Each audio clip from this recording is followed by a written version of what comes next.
I got to say, I'm a huge fan of your driver, Mike. I met him many, many years ago.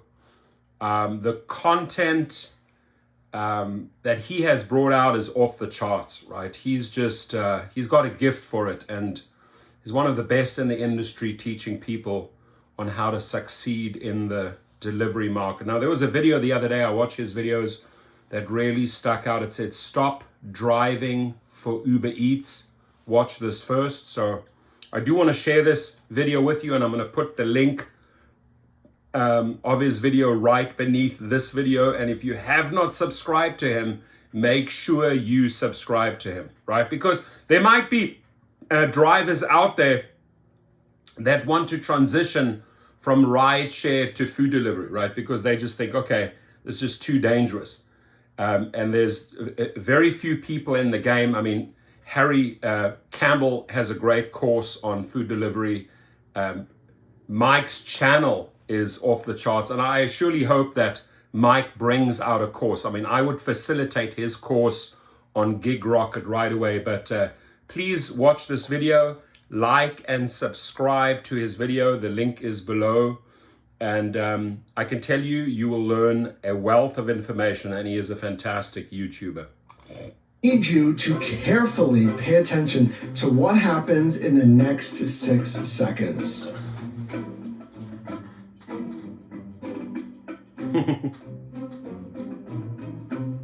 Nothing. Now, if that felt like a waste of time, that's exactly what it felt like for me yesterday morning, driving for Uber Eats in the morning at 7 a.m. And I even have bonus pay. You can see here, $2 on my next trip, yet nothing. And it kind of feels like a waste of time, doesn't it?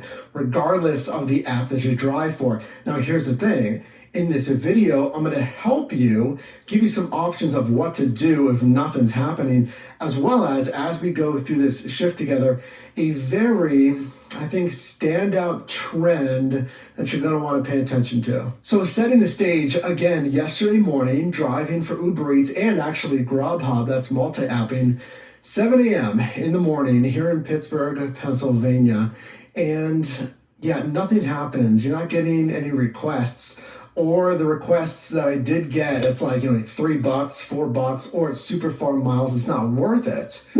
So what do? I mean, option number one, you should be multi-apping. So you should be active on as many of the same apps, in the same niche that is, as possible to give yourself as many options as possible. So true. But what if that doesn't work? Kind of like it wasn't working for me yesterday. Here's what you're going to do. If I am dead slow, like I was yesterday, I'm immediately checking different niches. So if I'm driving food delivery, I'm going to open most every other gig app that I have to see if, hey, can I make better use of my time?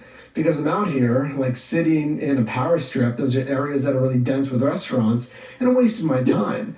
So I actually looked into my first GoPuff shift. Now, one negative, this is the home screen of the driver app for GoPuff. We can see here as I try to start a work day, as they call it, I guess that means going online.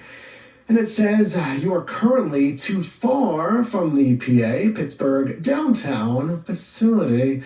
Please get a little closer and try again. I don't like this. I mean, I've clearly never done GoPuff. Let me know down below in the comments if you have. I don't like this. I feel like most every other app, I like to go online, and then if I get a request, I'll go to this facility.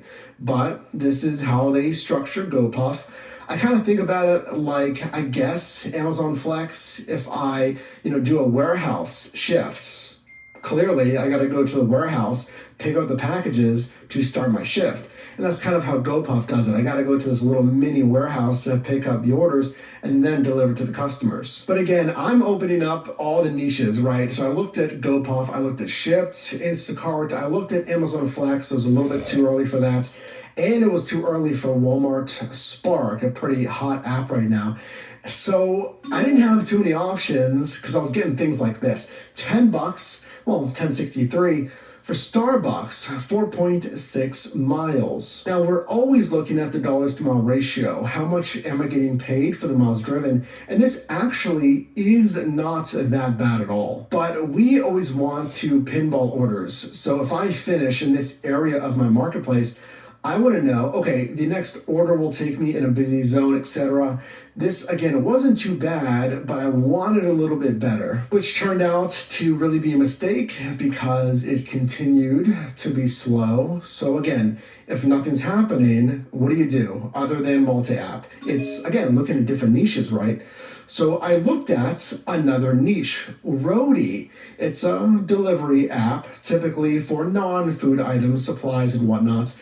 And I saw a fantastic opportunity here. So Roadie offering basically $21 for a single mile. So with this one, it was what's called an XL delivery. You can see the dimensions. It was like 50 inches by 25 inches. Wouldn't really fit in my Passat. And that's kind of the thing with Roadie. It's like supplies and whatnot, Home Depot pickups and the like.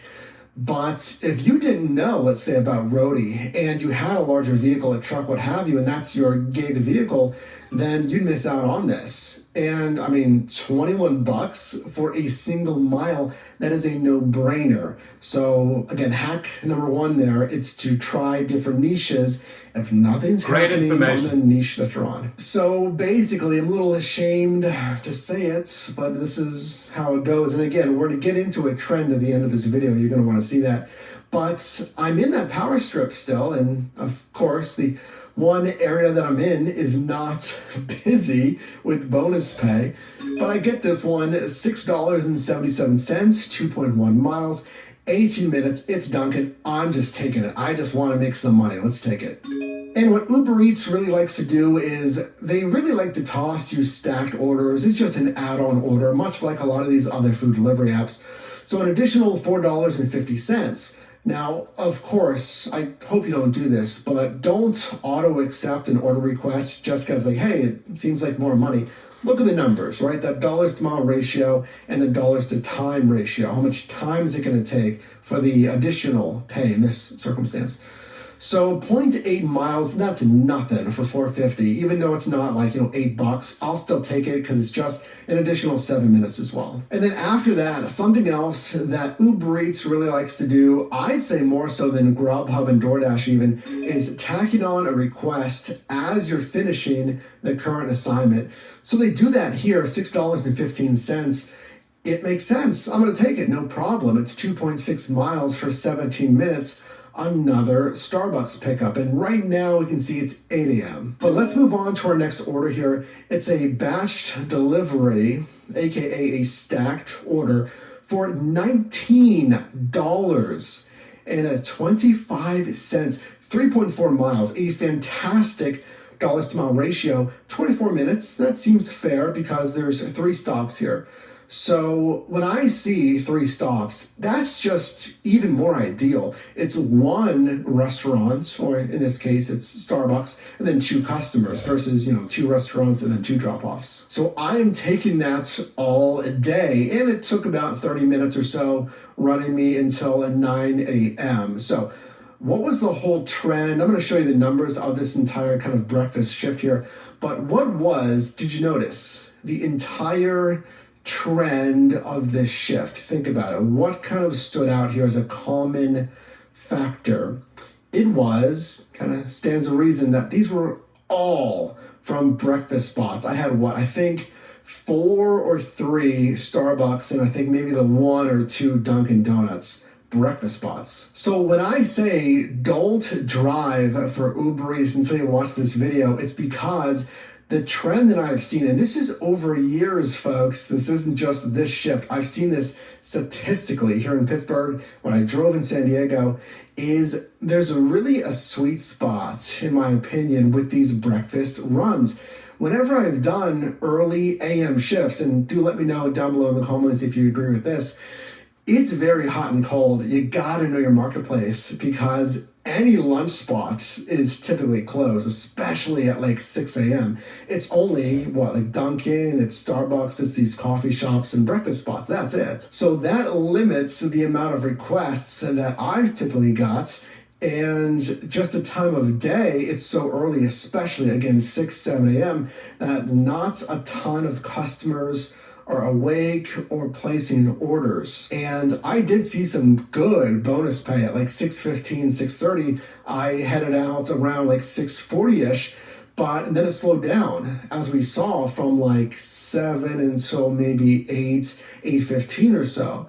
So really, again, before you drive for Uber Eats, DoorDash, do the market research on those breakfast shifts. Are they worth it? Now, was this shift worth it? Let's go over the numbers. So a breakfast sunrise shift here in Pittsburgh, 7 a.m. until at 9 a.m., I grossed $36.68 in revenue, and really waiting like 35, 40 minutes from 7 a.m. until I got something decent. Really dug into my overall earnings. Gross revenue per hour, $18.34, under our goal this year of $25 per hour in gross revenue. During this shift, I completed 5 deliveries, did receive 5 tips as well, with an average of $3.85. Business miles were fine here, not a lot of business miles, just 11, with a good payout per mile of $3.33. And I get a tax deduction of $6.44. So time and time again, the numbers consistently show that dinner rush is really where the money is, but maybe in your marketplace, it's kind of a hidden gem for that breakfast rush. Let us know down below. And if you did get value in this video, I think everyone got a ton of value out of that video, right? And that's why I wanted to highlight that one. I don't really like using other people's videos, but the reason why I'm doing this is if there's anyone that hasn't subscribed to this guy, this is one of the top 2 in the industry, right? And nicest guy. Met him personally at a pizza party, and he really breaks it down so nicely for you. So go subscribe. His link is below. Watch his video again, the full one, if you want to. And I do hope that Mike brings out a course, like a really pro course. And I would recommend going to Teachable, right? Maybe he's working on one. Maybe he has one that I don't know of. But I would love to facilitate that at Gig Rocket for him. If we can get together sometime in LA or wherever he's currently working, that would be very, very cool. And check out his videos. There's a lot of great content. And Mike, keep it up, buddy. Keep them coming. Awesome work. Everyone be safe.